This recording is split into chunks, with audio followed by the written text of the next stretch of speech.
যা, লোডশেডিং হয়ে গেল।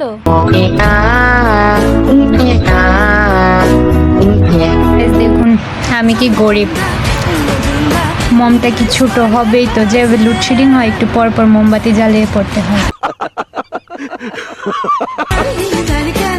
অতি আদরের সোনামণিদের জন্য বলবো, তাদের উদ্দেশ্যে বলবো, এই তোমরা কেমন আছো?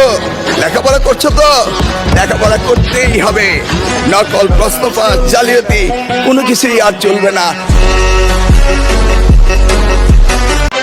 আচ্ছা গাইস, মন্ত্রী সাহেব যে বললেন যে আমরা আদরের সোনামণিরা পড়ালেখা করি কিনা, অবশ্যই আমরা আদরের না হলে তার পড়াশোনা করতাম না। কিন্তু আমরা আর আদরে রইলাম কই? ওরা তো আর আমাদের আদর করছে না, কারেন্ট নিয়ে এভাবে জ্বালায়, আবার জিজ্ঞাসা করে যে আমরা পড়াশোনা করি না। আপনারাই বলেন কিভাবে পড়াশোনা করবো? মন্ত্রী সাহেবের বলা কথাটা কি হলো?